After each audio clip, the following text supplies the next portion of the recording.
네, 이제 곧 우리 민족의 최대 명절인 설날 연휴가 시작이 됩니다. 설을 앞두고 장바구니 물가가 크게 상승했다는 소식과 함께 재테크 시장에서도 인플레이션 문제가 여러 가지 최대 관심사를 부각이 되고 있습니다. 이 재테크 퍼스트 무버라고 할 수 있겠죠. 앞서거는 재테크 생활자들 벌써부터 인플레이션 본격 베팅하기 시작했다고 하는데요. 오늘은 이 문제에 대해서 자세하게 알아보도록 하겠습니다. 한국경제신문사의 한상준 논설위원과 함께합니다. 안녕하십니까? 네, 안녕하십니까?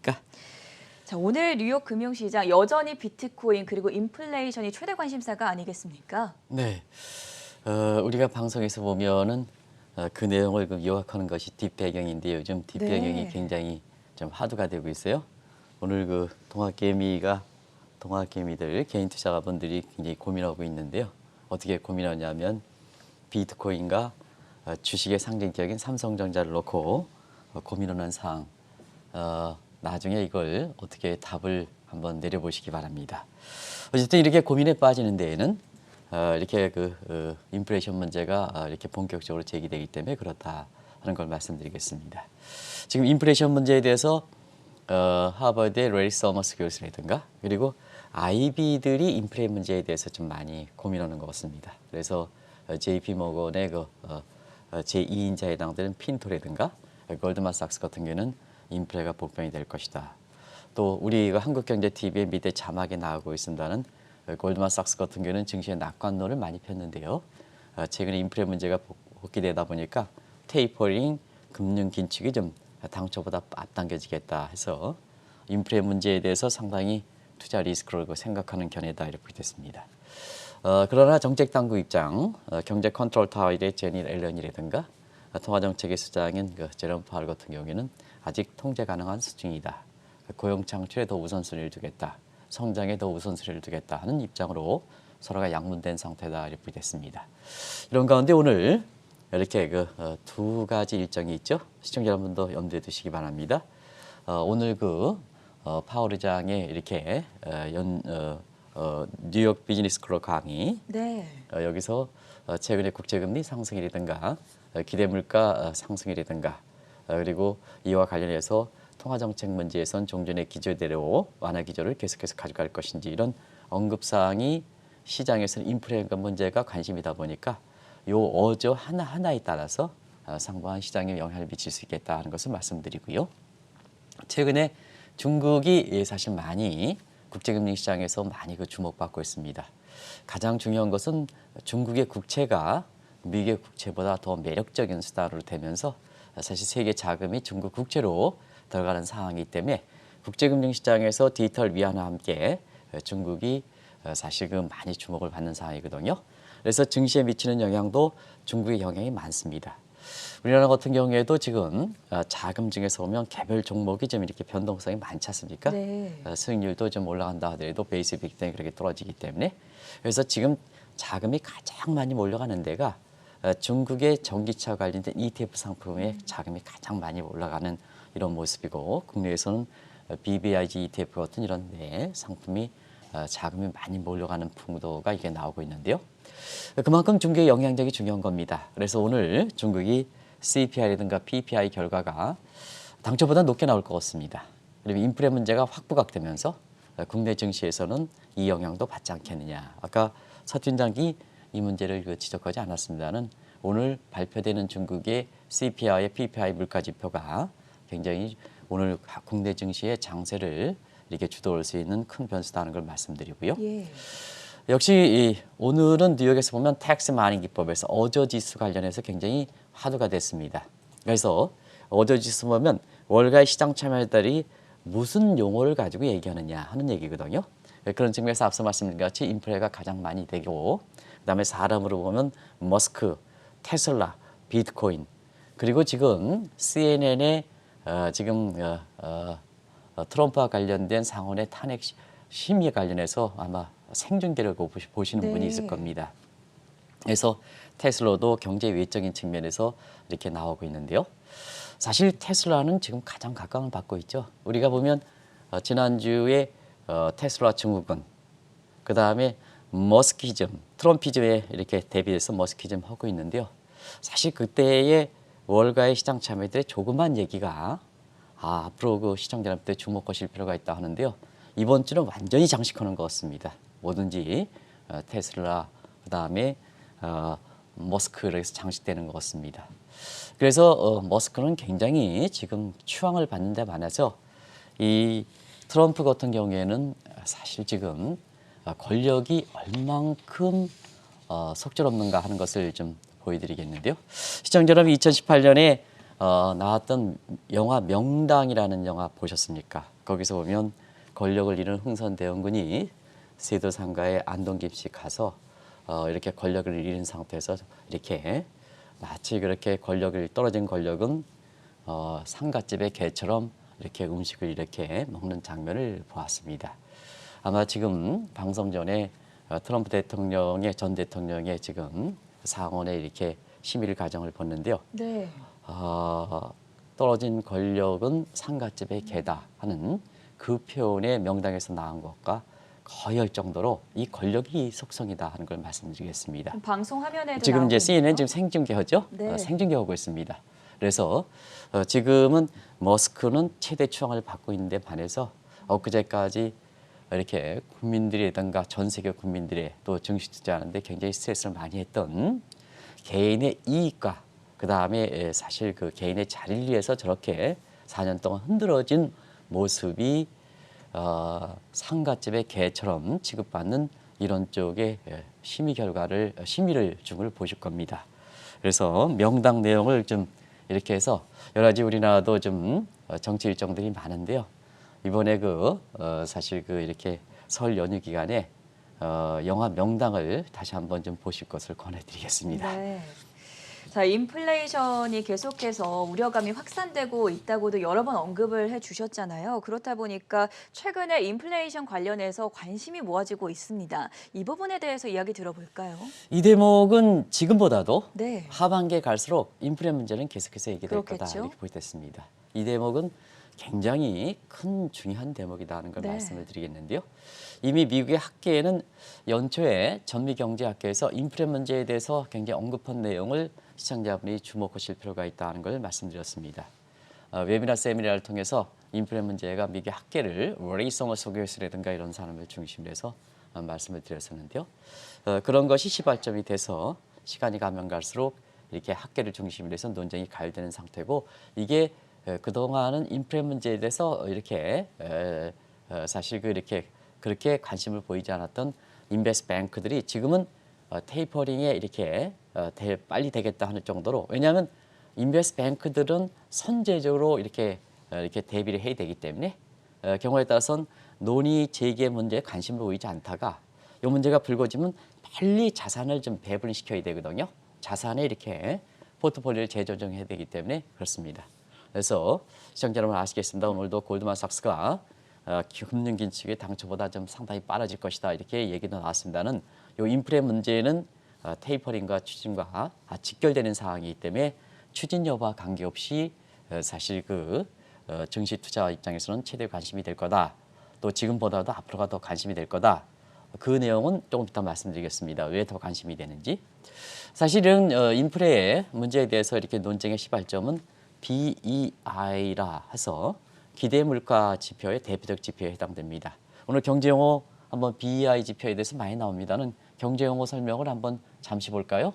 그래서 BEI 지표에 대해서 아직 안 나왔네요. 준비 안 됐습니까? BEI 지표에 대해서 제가 경제용어 여기 나왔습니다. 네. 그래서 BEI는 Break Even Inflation Rate 해서 우리가 보면 공장 수지라든가 뭔가 이렇게 해서 여러 가지 향후의 물가가 어떻게 될 것이냐 하는 선행 지표가 많습니다. 근데 미국 같은 경우에는 이 기대 인플레이션율 BEI 지표를 좀 많이 하는데요. 이건 시청자 여러분 아시겠습니다는 10년물로 기준을 합니다. 미국 국채 수익률에 동일분의 물가 연동 국채 수익률을 빼면 사실 이것이 BEI 지표다 이렇게 볼 때 있는데요. 기대 인플레이션을 이렇게 알 수 있는 대표적 지표다 이렇게 볼 때 있습니다. 이 지수가 지금 얼마냐? 지금 2.2%입니다. 두 가지 각도. 하나는 타겟 레이트 2%보다 벗어났습니다. 그래서 물가 수준 평균 물가제가 아니라 물가 수준 목표제를 한다면 벌써부터 금융 긴축을 테이퍼링을 추진했어야 되는 수준이다 이렇게 됐습니다. 2.2%죠. 그래서 그리고 이 수준은 2014년 양적 완화적 종료 QE가 종료된 이후에 최고치에 해당되는 거고요. 작년에 한번 1년 전 대비해 보겠습니다. 1년 전에선 3월 달에 0.5%인데요. 지금 2.2%입니다. 그러면 단기간에 1년도 못 되는 사이에 지금 뭐냐? 4배 이상 이렇게 증가됐습니다. 그러다 보니까 뭐냐?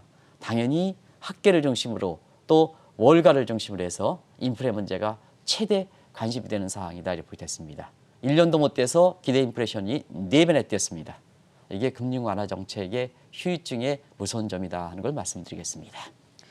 기대 인플레이션이 단기간에 너무 빨리 오름에 따라서 갤로핑 인플레이션이라는 용어가 나오고 있습니다. 이 용어도 무엇인지 경제 공부부터 함께 하고 갈까요? 네, 갤로핑 인플레이션이라는 표현을 쓰는데요. 우리가 기대 인플레이션을 아까 BEI 지표 가지고 그래프를 하나 보여드린 적이 있습니다. 그래프가 준비된지 모르겠습니다. 그거부터 좀 보겠습니다. 갤로핑 인플레이션. 자, 여기 파란 선, 이거는 하나대투증권이 그려준 그림인데요. 소속을 명확하게 발표해야 되니까. 네. 그래서 파란 선이 되겠습니다. 시청자 여러분, 왜 이렇게 인플레 문제가 불거지냐면 향후의 인플레 가능성을 얘기할 수 있는 기대 인플레이션이 제일 끄트머리 한번 보시기 바랍니다. 2021년 들어서 자 기대 인플레이션이 확 뛰지 않습니까? 파란 선. 네. 파란 선. 저렇게 확 뛰지 않습니까? 속도가 굉장히 빠르죠. 그래서 최근에 보면 물가 관련돼서 단기에 빨리 급등한다. 그래서 갤로핑 인플레이션이라는 표현이 나오고 있습니다. 그러면 자 갤로핑 인플레이션을 뭐 저보다 더 훌륭하신 시청자분이 다 관심을 가겠습니다는 지금보다도 오랜 내내 인플레 문제가 이렇게 불거질 거로 봅니다. 그런 측면에서 물가와 관련돼서 인플레 관련돼서 잠시 좀 공부 좀 한번 가는 것 같아요.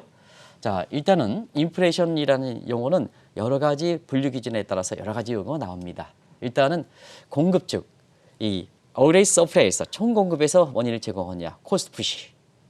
그 다음에 사실 경기가 과열돼서 디맨드 풀 사이드에서 이렇게 해서 그냥 총수요가 증대해서 경기 과열에 따라서 물가가 올라가냐 디맨드 풀로 나눠진다 이렇게 됐습니다. 이렇게 나눠지고요. 그 다음에 물가 상승 속도에 따라서 우리가 얘기하는 갤로핑 인플레이션이 여기 나오는데요. 물가 상승 속도에 따라서 세 가지로 분류합니다. 네. 일단은 마일드 인플레이션. 요거는 물가가 완만하는 거. 주식시장에서 이제 좋습니다.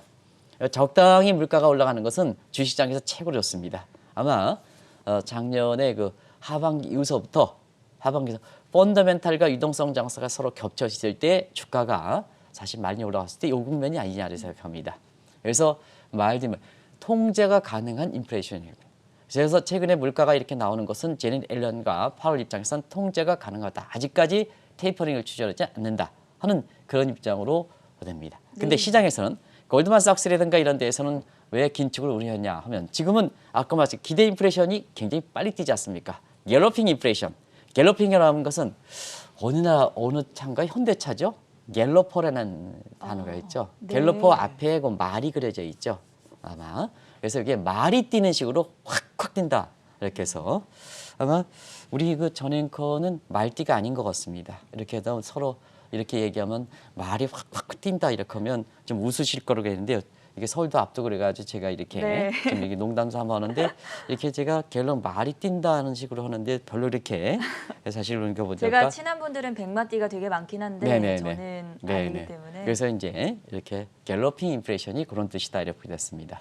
하이퍼 인플레이션은 지표를 써서 물가 상승 자체가 의미가 없을 정도로 많이 뛰는 인플레이션이다 이렇게 보여졌습니다. 이게 하이퍼 인플레이션이다 이렇게 보여졌습니다.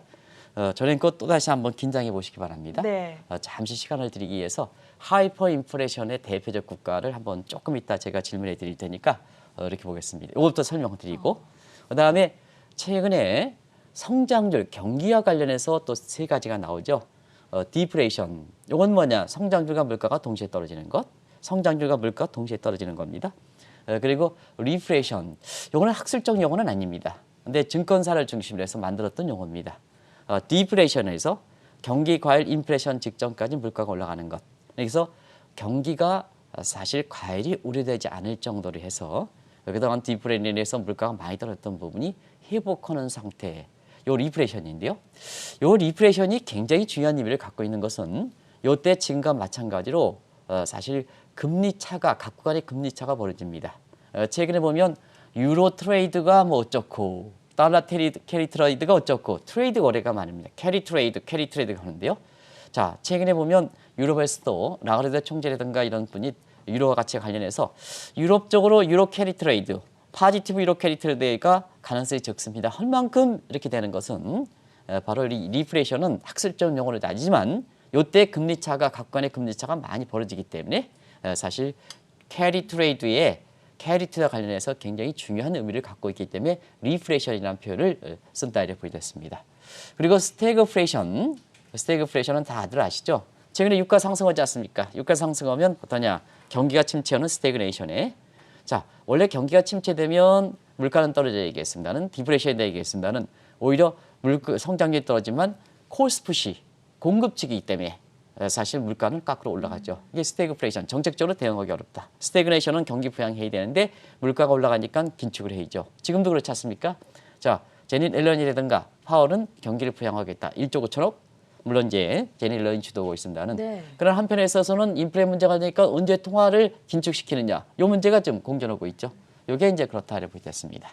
그러면 저는 꺾여서 잠시 그래서 일단은 하이퍼 인플레이션과 네. 그다음에 사실 그 하이퍼 인플레이션에서 지표로 설명되지 않는 국가가 지금 최근에 아주 있습니다. 최근에요. 제가 확실하지는 않은데 네네. 위원님과 방송을 하면서 언급됐던 국가들이 몇 가지가 생각이 나는데 네네. 베네수엘라 같은 국가도 예를 들 수 있지 않겠습니까? 예, 역시 이렇게 이 방송이 대부분 다 오피니언 리더 우리 회장님들이 많이 보시는 이런 방송인데요. 네. 사실 전 앵커에 대해서 많이 추천하거든요. 일단은 결혼을 했느냐 하는 문제, 그 다음에 굉장히 안 했다고 말씀해 영리하다, 주세요. 똑똑하다 이런 측면이 되는데요. 이렇게 굉장히 현명하신 것 같습니다. 경제지식도 많고 베네수엘라가 지금 조금 주기를 했습니다는 네. 한때 소비자 물가 상승이 100만 %가 왔습니다. 100만 네, %요? 100만 %. 그 100만 %는 의미가 없는 거죠. 그래서 지표로 설명되지 않을 정도로 말 물가가 그대로 올라가는 것. 하이퍼네요. 그다음에 짐바브웨 물가가 한때는 30만 %가 이렇게 됐었습니다. 30만 %입니다. 30만 %. 네. 이런 것까지 대표적으로 하이퍼 인플레이션의 국가다 이렇게 됐습니다. 자, 그런 용어들이 지금 앞으로도 많이 나올 거다. 자, 인플레 문제는 지금보다도 앞으로가 더 많이 나올 거다. 왜냐? 작년에 돈이 왕창 뿌렸기 때문에 이렇게 보시면 되겠습니다. 사실 엊그제까지 디플레이션을 우려를 하다가 갑자기 이렇게 인플레이션 문제가 불거지다 보니까 당황하시는 분들도 있을 것 같아요. 여기에 대해서도 짚어볼까요? 뉴노멀 환경이라는 건 종전의 이론으로 설명할 수가 없죠. 네. 경제 시스템이 되면 어느 정도 예측이 가능해야 되거든요. 어제도 이렇게 제가 개인적으로 굉장히 존경하는 금융사 CEO분이랑 같이 한 1시간 반 이상 간담회를 했던 적이 있었습니다. 그런데 우리가 리스크하면 리스크가 다 똑같은 리스크 아니다. 그게 예상이 가능한 예측 리스크하면 리스크는 아니다. 근데 대부분 다 리스크의 매니지먼트 한다 해서 예측 가능한 리스크 가지고 한다는 얘기입니다. 자, 대부분 다 내가 이런 예상을 했기 때문에 자 이렇게 하면 그거는 뭐냐? 우리 전기부포상에서 보면 가운데 이게 확률이 높은 쪽으로 해서 대책이 하기 때문에 그건 실질적으로 리스크는 아니죠.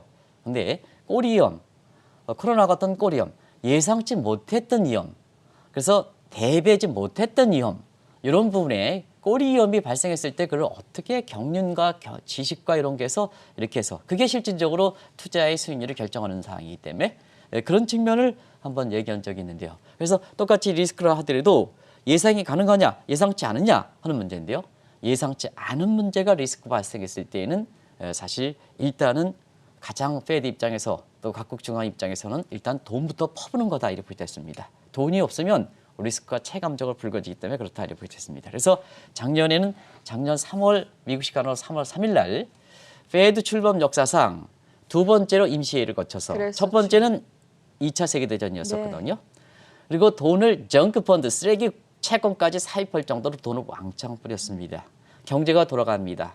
그러면 갑작스럽게 엊그제까지 코로나 디프레해서 우리 모 대학 교수도 계속해서 위기설 이렇게 얘기해서 계속해서 주가가 떨어진다 하면 주가가 많이 올라왔지 않습니까? 근데 경제가 돌아가기 시작하면 휴유증이 나타나는 거다. 그래서 엊그제까지 디프레 문제가 지금 시청자분이 그래 인플레야 하는 이런 쪽이 나오는 거다 이렇게 됐습니다. 그래서 이것도 하나의 테일리스크 꼬리염에 해당된다 이렇게 됐습니다. 근데 원인은 어떠냐? 지금 경기 시청자 여러분 서울 앞두고 경기 좋습니까? 안 좋습니까? 안 좋죠? 그래서 원인별로 보면 총수요 쪽 디맨드 풀 인플레이션이 아니라 코스트 인플레이션이다. 코스트 푸시 인플레이션이다. 자, 국제유가 많이 올라갔죠. 지금 국제유가 60달러. 다 코로나 이전으로 전부 회복됐죠. 작년에 코로나 사태 때 푹 꺼졌던 부분이거든요. 굴이 올라가, 그 다음에 납 올라가, 아연 올라가, 농산물 가격 올라가, 전부 코스트 푸시, 그 공급 측입니다. 공교롭게도 작년 8월에 사실 이런 걸 제치고 이렇게 은행 PB들 중심으로 해서 가장 국제 금값이 올라갈 것이다. 일부 그 증시에 하는 사람도 2013년에 주가가 올라가겠다 하는 얘기를 좀 하신 분들이 있죠. 그러나 금값의 상승폭이 가장 낮았습니다. 이것도 이제 공교롭게도 하나의 지적할 사항입니다. 네. 그러다 보니까 이번에 제기되는 것은 공급 측이다. 공급 측 요인이다. 그리고 또 한 가지는 수요적인 측면에서는 세계 최대 원자재 수요국이 어디입니까? 시청자 여러분, 중국이죠. 근데 중국에 대해서는 계속해서 세계에서 가장 빨리 경제활동 재개가 빠르다 보니까 V자가 회복되고 있다. 어떻게? 분기별 성장률 보겠습니다.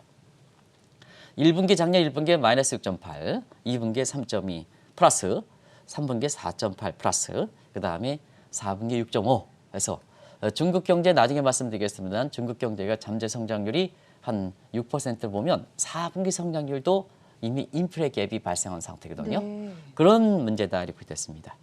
그러다 보니까 사실은 이렇게 조금만 인플레가 고개 들면 자 앞으로 본격화한다. 우리가 이렇게 지금 앞으로도 본격된다. 지금보다 더 인플레 문제가 된다 하면 이렇게 전행커 입장에서는 이렇게 앞으로 인플레가 문제가 본격된다면 지금 입장에서 선제적으로 조치해야죠. 인플레 해칭해야죠. 그렇죠. 인플레 해칭해야죠. 네.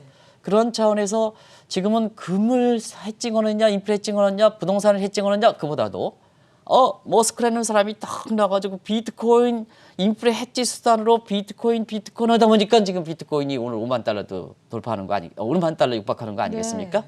이런 측면에 이렇게 측면에서 실물 투자 입장에서 서로 이렇게 인플레 문제가 불가되면 요 원이라든가 이런 것도 일종의 실물 투자니까 여기에 선 투자하는 양상으로 이렇게 보인다 이렇게 됐습니다.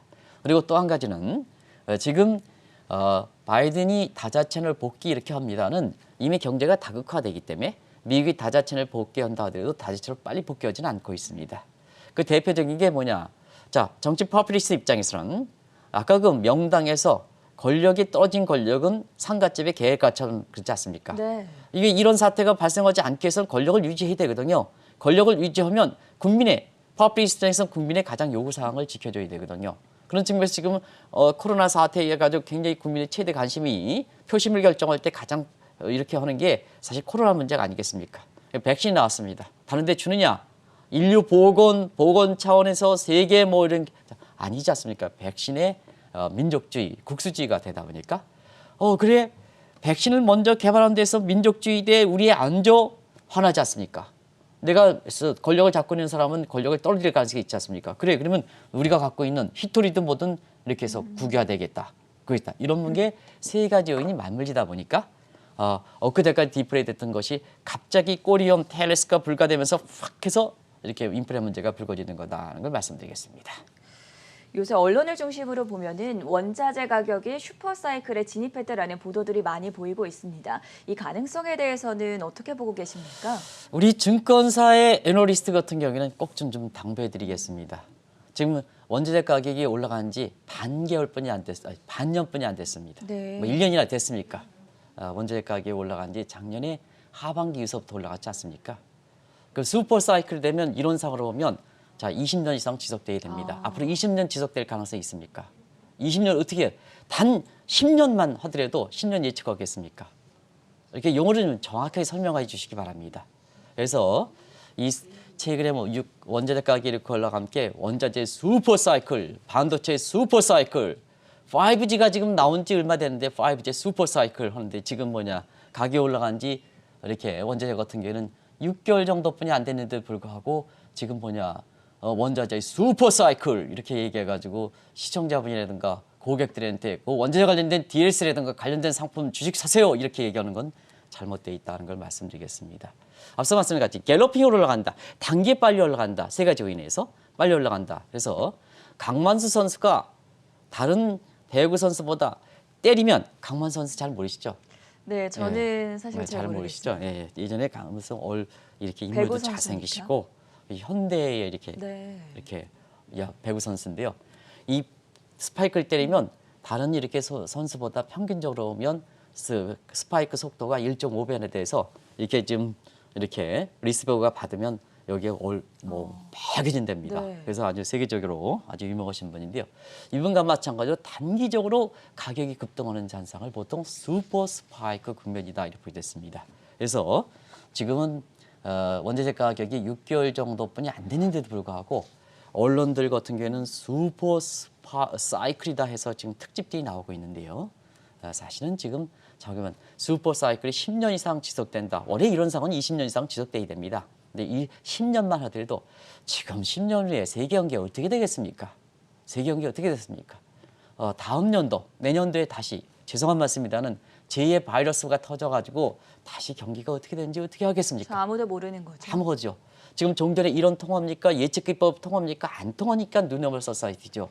마치 이 원자재 담당하는 사람들이 뭐냐 이게 유가라든가 이런 게 딱 해서 6개월 정도 올라갔는데 슈퍼 스카이로 온다. 10년 이상 지속된다. 무슨 10년 이상입니까?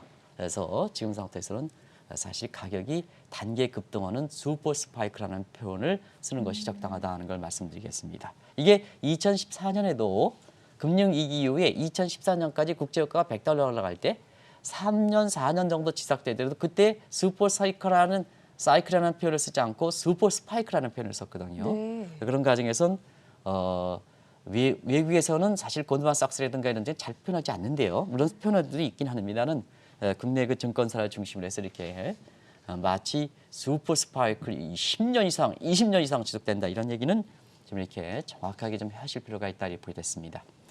근데 사실 슈퍼 사이클처럼 가격이 지속하게 완만하게 오르면 투자 리스크는 아닙니다. 근데 단기에 급등하다 보니까 아까 그러거든요. 단기에 급등하다 보니까 어디 그 디프레가 얘기해서 단기에 급등하니 이게 리스크로 다가오는 거거든요. 이게 무서운 겁니다. 오히려 슈퍼 스파이크보다 이게 더 무서운 겁니다. 증시적인 측면에서는 이게 무서운 거로 이렇게 된다 이렇게 보이겠습니다. 이런 국면이 지금 상태에서 단기에 급등하는 현상이 돼서 지금 증시 쪽에서는 최대 관심으로 부각되고 있다 하는 걸 말씀드리겠습니다. 슈퍼 사이클보다는 지금 현 시점을 설명하기에는 슈퍼 스파이크라는 용어가 좀 더 바람직하다는 점 저도 기억해 두도록 하겠고요. 다시 인플레이션 이야기를 돌아와서 이 기대 인플레이션이 올라감에 따라서 국채 금리가 장기채 위주로 상승하고 있지 않습니까? 이 부분에 대해서는 어떻게 보십니까? 우리가 그 국채 금리가 왜 올라갔냐 누님이 말씀드렸죠. 네. 근데 수급 요인이 있고 뭐 적자 국채 발행이라든가 아니면 지금 채권이 고점이니까 앞으로 뭐냐 테이퍼링 다지는다. 금리가 올라간다. 채권 가격이 떨어지죠. 빨리 발행 유통 시장에서는 빨리 처분해야죠. 채권이 고가에 있을 때. 네. 그래서 발행 시장에서는 적자 국채. 그다음에 사실 유통 시장에서는 지금 증시보다 더 거품 있게 있는 게 채권이거든요. 울트라 금융 완화 정책에 의해서. 그다음에 그러니까 앞으로 뭐냐 인플레 문제가 불거져 이게 뭐냐 불거져 채권 매도.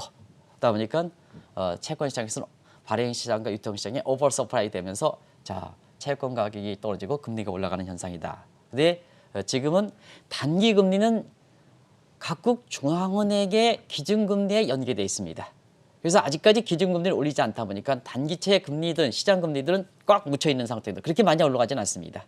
근데 지금이 올라가는 것은 장기채, 10년 이상의 장기채다. 오늘도 미국의 그 30년 국채가 처음으로 2% 이상 처음으로 네. 벗어났습니다. 이런 게 장기채로 가다. 그러면 채권의 금리상 보면 예일드 커브상 보면 단기 금리와 장기 금리 간에 그동안 단고 장저 경기가 침체된다 이렇게 했는데 지금 물가 문제 올라가 장기채 위주로 수급용가 겹쳐 10년 이상의 장기채 금리 올라가 외형상으로 보면 단저 장고 정상적인 예일드 커브가 형성되고 있다는 얘기입니다.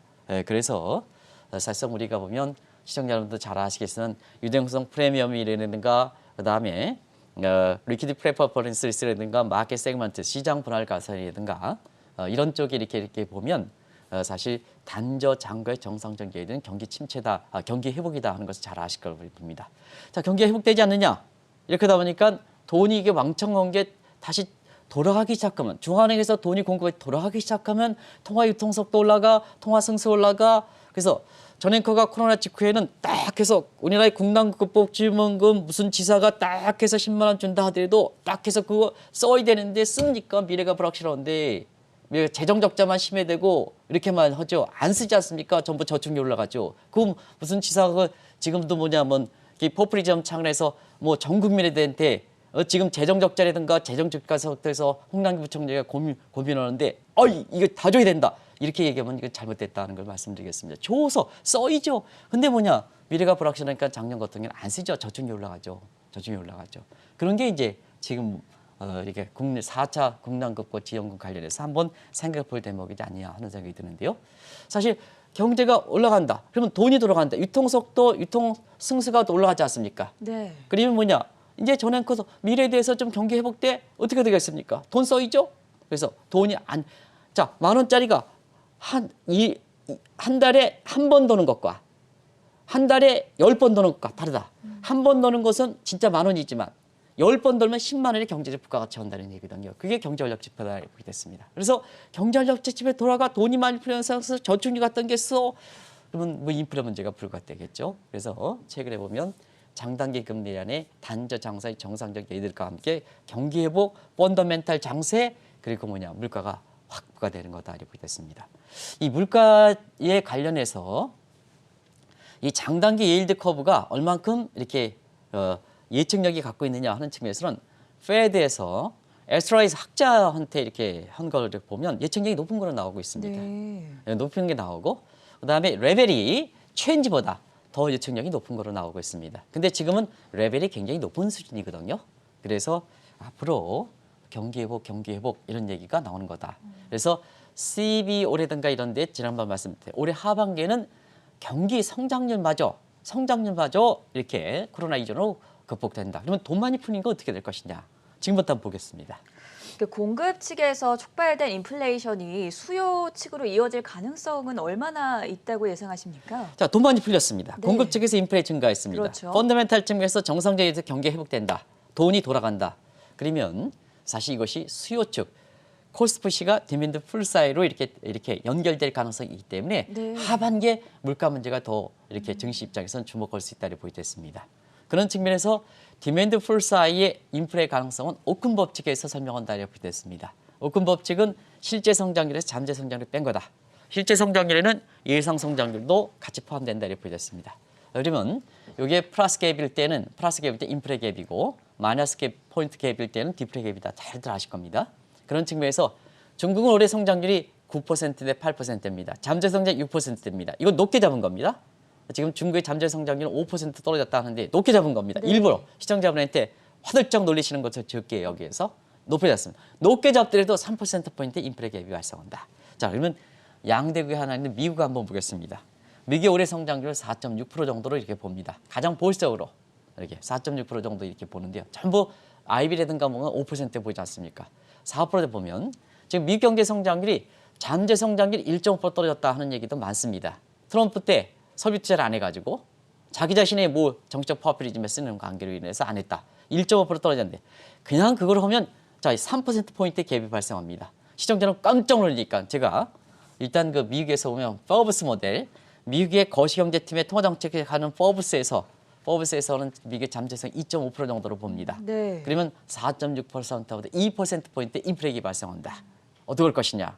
자, 지금은 코스트푸시에서 나타나는 원유, 그다음에 니켈, 아연, 구리에서 나타나는 문제가 경기 회복과 함께 돈이 왕창 풀린 관계로 해서 하반기에 이렇게 되면 이렇게 수요 측으로 연결될 가능성이 있기 때문에 지금 월가에서 보면 이미 투자자 입장에서는 이 인플레 문제에 대해서 굉장히 주목하는 거다 하는 걸 말씀드리겠습니다. 마지막으로 결론을 내보도록 하죠. 이렇게 인플레이션 문제가 불거지면서 각국의 중앙은행들도 고민이 깊어질 수밖에 없을 텐데요. 그 선봉장 역할하는 페드의 역할, 페드는 어떤 이제 스탠스를 취할 거라고 보십니까? 지금 페드의 목적은 누님 말씀다는 물가 안정과 고용 창출입니다. 네. 그럼 양대 목표가 충돌될 때는 어디에 우선순위냐? 보세요. 인플레 문제가 불거지고 고용 창출은 안 됐을 때는 어디에 고용 창출 우선 듭니다. 그래서 지금 상태에서는 시청자 여러분 아시겠습니다.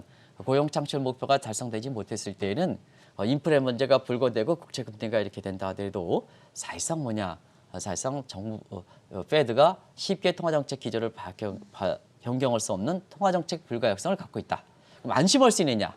근데 기준금리는 시장에서 보이지 않는 금리입니다. 시장에서 보이는 대출금리 그거는 시장금리입니다. 이게 시청자 여러분들에서 기준금리까지 설명하면 안 되거든요. 그런 과정에서 지금 인플레가 문제가 본까지 되니까 퍼스트 무브 재테크에서 앞서가는 사람들 이런 사람들 입장에서 꿈과 이상을 갖고 있는 사람들이 인플레가 먼저 선제적으로 하는 거죠. 자, 방송 내용에서 이렇게 보겠습니다. 우리 그 동학개미가 이제 아직 판단이 안 되기 때문에 삼성전자를 더 투자할 것이냐, 머스크처럼 인플레 해칭스탄으로 이 비트코인을 투자한다 이렇게 얘기들이 나오고 있는데요. 이쪽으로 갈 것이냐 고민이 많으시죠? 그것이 투자의 선제적 조치다 이렇게 보시면 되겠습니다. 그래서 지금은 주식 쪽에 쏠려 있었던 부분이 자 최근에 보면 전 앵커도 자꾸 이것이 원유를 투자할까, 금을 투자할까, 그다음에 비트코인 투자할까, 주식에 쏠려 있던 현상이 자꾸 이렇게 다변화되고 있습니다. 네. 다변화되고 있습니다. 근데 이렇게 다변화되는 주식 위에 다변화되는 추적이 한 가지 확실하게 하면 자 그때는 뭐냐면 사실 아시겠습니다는 주가가 올라갈 땐 PDR, PBR 것 꿈의 지표가 되지만 주가가 내려갈 때는 전통적인 PR 지표 이런 것이 부각될 수밖에 없습니다. 그러면 지금 PR 지표를 보면 주가가 많이 거품이 됐습니다. 그러면 그게 부각되면서 어떤 쪽으로 좀 주식에 일방적으로 쏠려 있던 부분이 지금 많이 다변화되고 있는데요. 어떤 게 확실한 게 나타나면 프레시 크래시 이런 부분이 있기 때문에 이런 부분에 좀 잘 대비십사해서 개별 종목은 지금 수익이 많이 떨어진다 보니까 이게 뭐냐 차이나 전기차 ETF 같은 이런 금융 상품이라든가 한국의 BBIG ETF 같은 이런 금융 상품이 일단 과도기 상태로 이렇게 가고 확실하게 대체 투자가 이렇게 방향이 나오면 그때 따라서 다시 한번 한국경제TV에서 말씀드리도록 하겠습니다. 네, 시간이 갈수록 인플레이션 문제가 불거지고 있죠. 이에 따라서 오늘은 인플레이션 해치 수단에 대한 자세한 분석과 그리고 각국의 중앙은행들이 고민해보는 문제에 대해서 짚어봤고요. 지금까지 한국경제신문의 한상준 논설위원과 함께했습니다. 고맙습니다. 네, 고맙습니다.